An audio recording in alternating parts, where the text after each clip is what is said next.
sobre el uso de los principios teleológicos en la filosofía. Immanuel Kant. Continuación.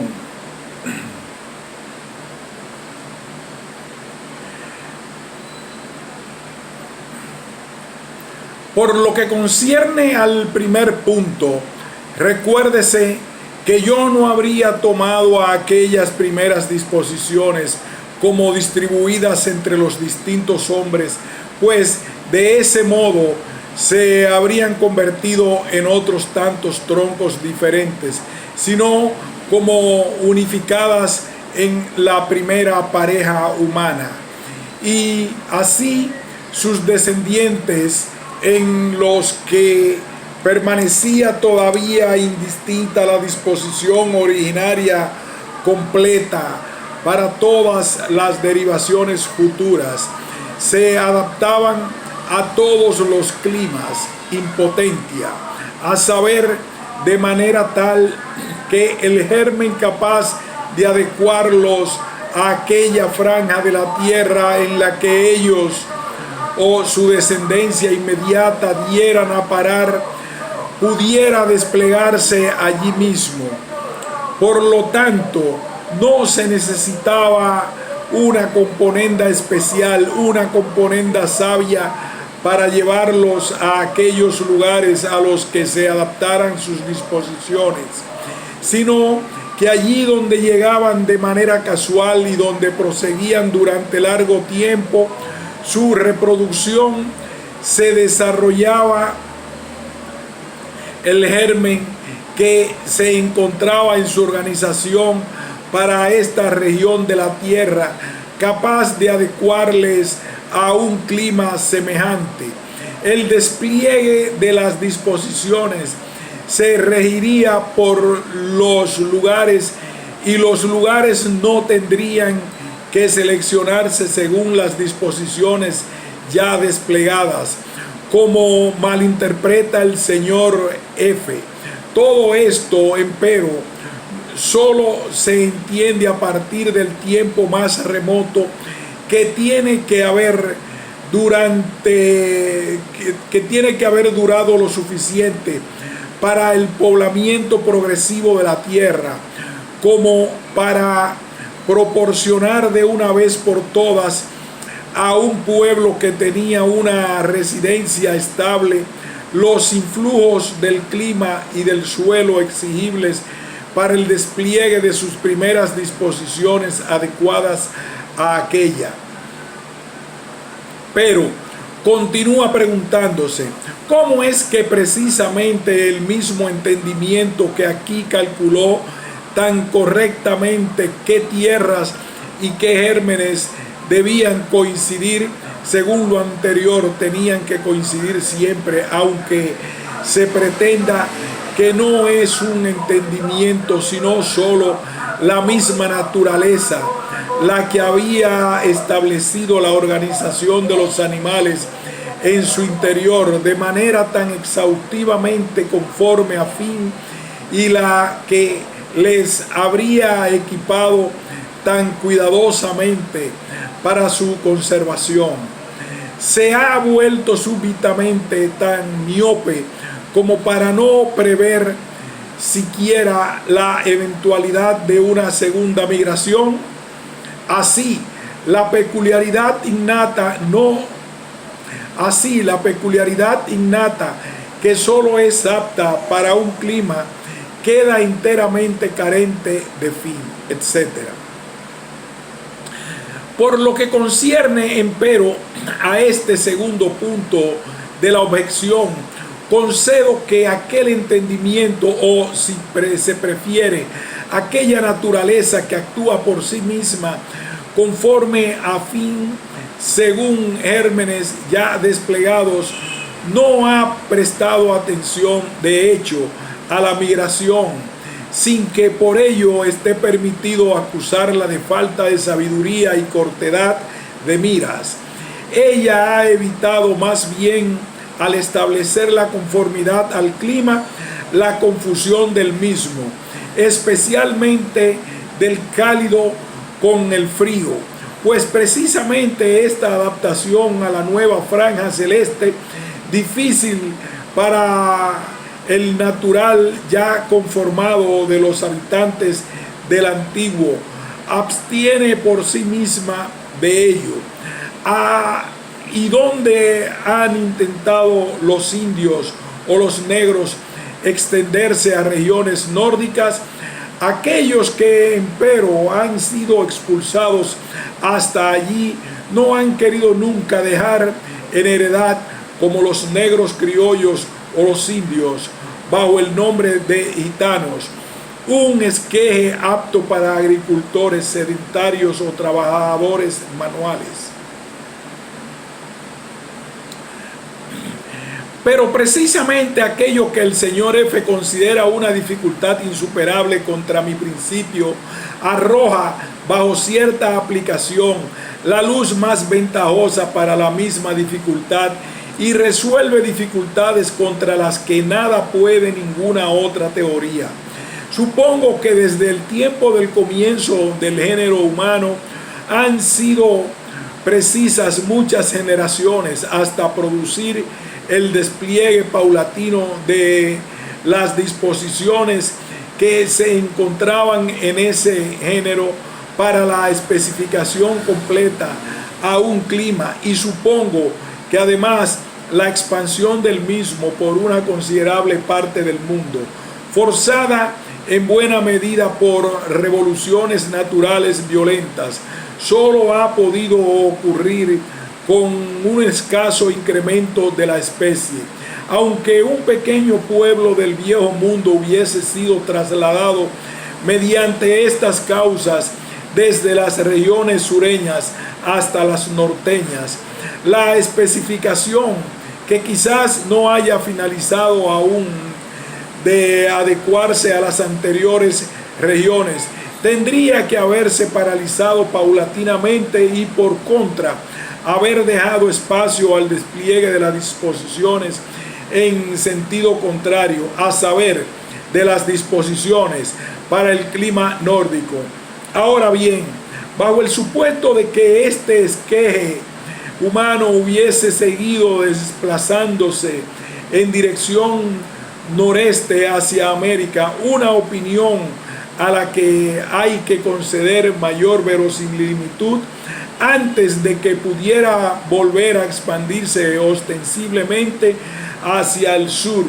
En este continente, sus disposiciones naturales se habrían desplegado tanto como fuera posible hacerlo, y este despliegue, si bien una vez llegado a su término,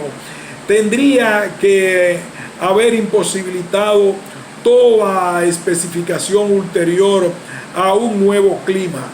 Por lo tanto, quedaría puesto el fundamento de una raza que en su retirada hacia el sur estaría siempre adecuada a todos los climas por igual, por tanto, de hecho, propiamente a ninguno, porque la especificación austral se interrumpió antes de su final en la mitad de su desarrollo y después fue sustituida por la especificación al clima, a la especificación al clima nórdico, y así se habría puesto el fundamento del estado permanente de este grupo humano. De hecho,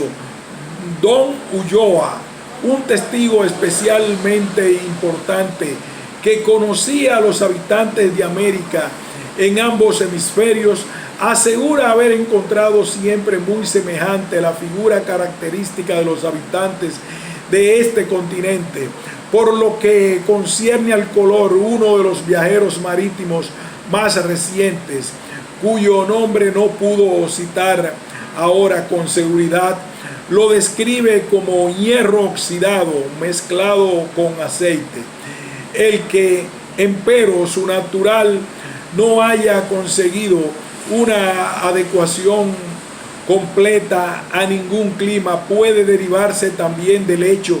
de que difícilmente puede aportarse otro fundamento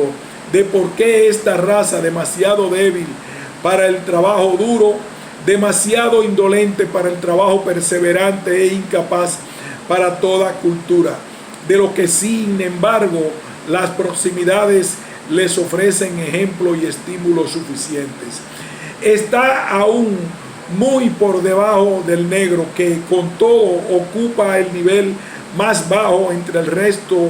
de lo que hemos llamado diferencias de raza. Ahora aplíquense a este fenómeno todas las hipótesis restantes posibles, sino que quiere añadir a la creación particular del negro ya propuesta por el señor F una segunda, a saber, la del americano. No queda otra respuesta que el hecho de que América es demasiado fría o demasiado reciente para producir alguna vez la progenie de los negros o de los indios amarillos, o para haberla producido ya en un tiempo tan corto como aquel en el que ha sido poblada. La primera afirmación ahora está suficientemente refutada por lo que concierne al clima cálido de este continente, y por lo que concierne a la segunda, según la cual, si se tuviera paciencia para esperar aún algunos siglos, los negros, al menos según el color de piel hereditario, aparecerían en algún momento también aquí en América por el progresivo influjo del sol. En primer lugar, se debería tener la certeza de que el sol y el aire pueden ser la causa de tales injertos, solo para poder defenderse de las objeciones mediante un resultado meramente presumido, siempre pospuesto ulteriormente de manera arbitraria y situado en la lejanía, dado que esto mismo aún es discutido, mucho menos puede oponérsele a los hechos una conjetura meramente arbitraria.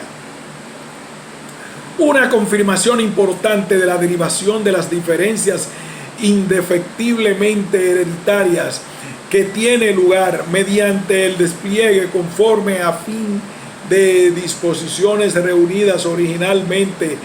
en un tronco humano para la conservación de la especie, es que las razas que desde allí se despliegan no se encuentran expandidas esporádicamente en todas las partes del mundo en un único clima de la misma manera, sino cicládicamente en grupos unificados que se encuentran distribuidos dentro de la frontera de la tierra en la que cada uno de ellos ha podido formarse. De manera que el linaje puro de los hombres de color amarillo está circunscrito a los límites del Indostán y la no demasiado lejana Arabia, que ocupa en gran parte la misma franja celeste, no contiene nada de ese linaje. Ambas, empero, no contienen a ningún negro, que solo puede encontrarse en África, entre Senegal y Cabo Negro, y además en el interior de este continente, mientras que en América entera no alberga ni a los unos ni a los otros, incluso a ningún carácter de la raza del viejo mundo, exceptuando a los esquimales, que según caracteres tomados tanto de su figura como hasta de su talento, parecen ser descendientes tardíos de uno de los continentes del viejo mundo. Cada una de estas razas está, por así decirlo, aislada, y puesto que se distinguen una de otras en el mismo clima y especialmente por un carácter inseparablemente anejo a la facultad reproductiva de cada una de las mismas, convierten en muy inverosímil la opinión acerca del origen del último carácter por efecto del clima. Por contra, confirman la conjetura de un parentesco reproductivo constante mediante la unidad del linaje, pero al mismo tiempo confirman la conjetura de una causa de su diferencia clasificatoria que yace en ellas mismas, no meramente en el clima, lo que tiene que haber exigido mucho tiempo para adecuar su efecto al lugar de la propagación, y una vez que esto se haya producido, no permite que sean posibles nuevas derivaciones mediante ningún desplazamiento, lo cual no puede considerarse más que como una disposición originaria dispuesta en el tronco, que se despliega paulatinamente conforme a fin y restringida aún a cierto número según las diferencias principales de los influjos del aire. Parece quebrantar este fundamento de prueba la raza de los papúas, dispersa en las islas que forman parte de Asia del Sur y además en dirección este del Océano Pacífico, raza que he denominado Cafre junto con el capitán Forrester, porque presumiblemente él ha encontrado razones para no llamarlos negros, en parte en el color de piel, en parte en el cabello y la barba, que ellos, a diferencia de la propiedad de los negros, pueden peinar hasta lograr un volumen considerable, pero la diseminación admirable de otras razas que se encuentran junto a aquel hecho, a saber, la de los jaraforas y de ciertos hombres que se asemejan más al tronco indio puro, rehabilita de nuevo ese fundamento de prueba, porque debilita también la prueba favorable al efecto del clima sobre su propiedad heredada, por cuanto esta resulta tan heterogénea en una y la misma franja celeste. Por ello se encuentra verosímil, incluso dotado de buen fundamento, tenerlos no por aborígenes sino por extranjeros, aquellos papúas de Madagascar, expulsados de su residencia mediante quién sabe qué causa, quizás una potente revolución terrestre que tiene que haber actuado de oeste a este, con los habitantes de Freyvileiland, de los que aduje de memoria, quizás incorrectamente. La noticia de Carteret puede hacerse, por tanto, como se quiera, pero las pruebas del despliegue de las diferencias de raza tendrán que buscarse en la presunta sede de su tronco, a saber, en el continente y no en las islas,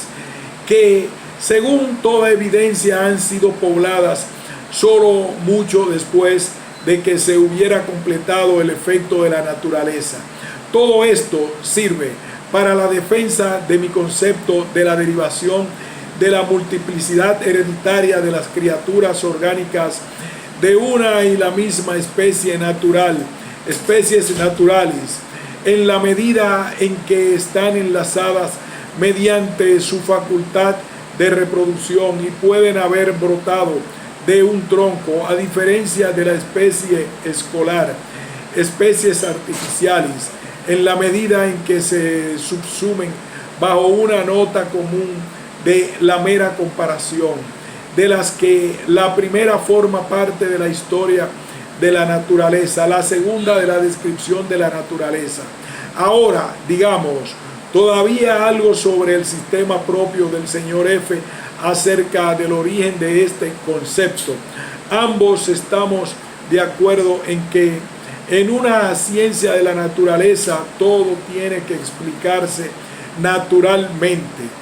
porque de otro modo no formaría parte de esta ciencia.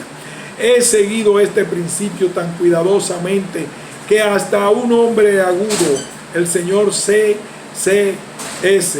Buchin, en la recensión de mi mencionado escrito, me convierte, a causa de las expresiones intenciones, sabiduría y previsión, etc., de la naturaleza, en un naturalista, si bien con el añadido de sui generis, porque no encuentro aconsejable emplear un lenguaje teológico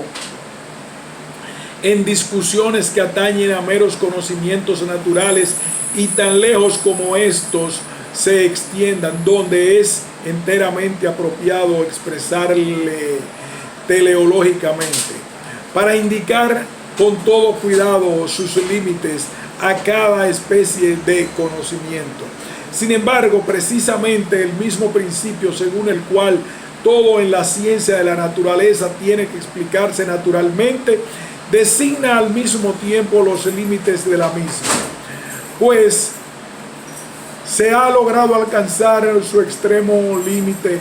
cuando se utiliza el último entre todos los fundamentos de explicación, que aún puede ser mantenido mediante la experiencia, donde estos fundamentos de explicación se terminan y se tiene que partir hasta de fuerzas imaginarias de la materia según leyes inauditas e incapaces de ninguna prueba. Ahí se ha sobrepasado ya la ciencia de la naturaleza.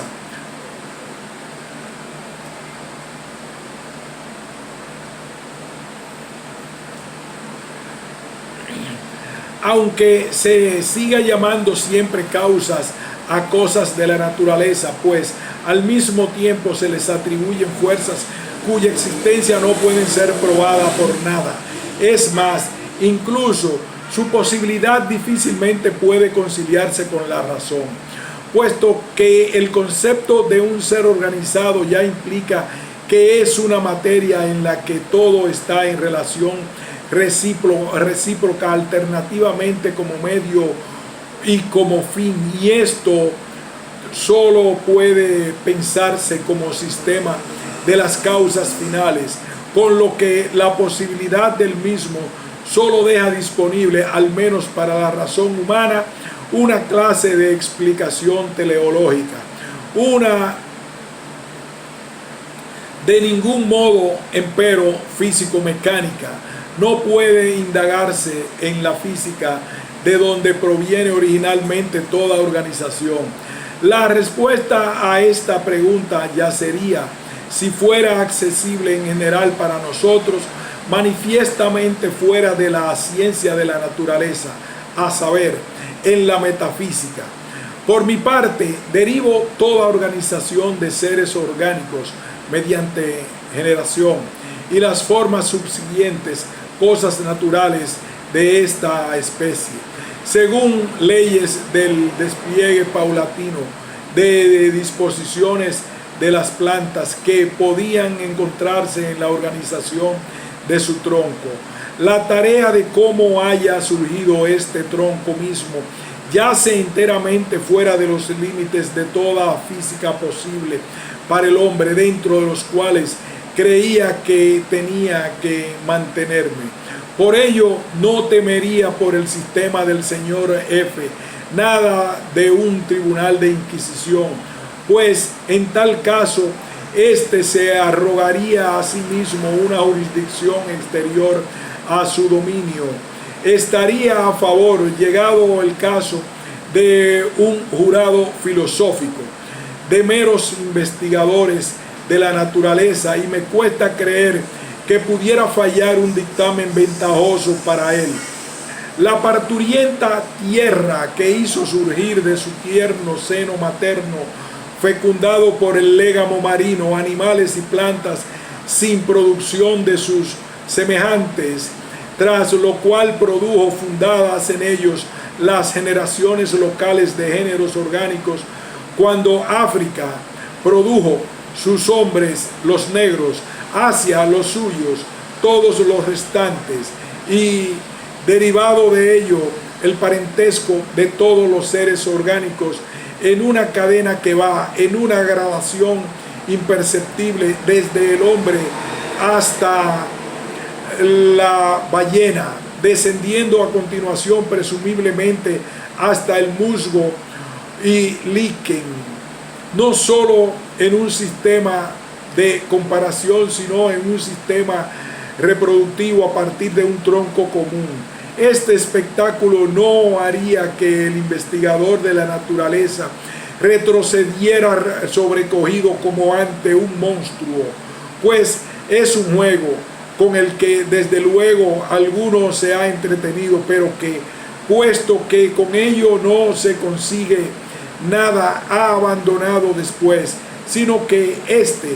retrocedería temeroso al contemplar que mediante aquel deambula inadvertidamente desde el suelo fecundo de la investigación natural hasta el desierto de la metafísica. Albergo además un miedo que no es precisamente impropio del varón, a saber,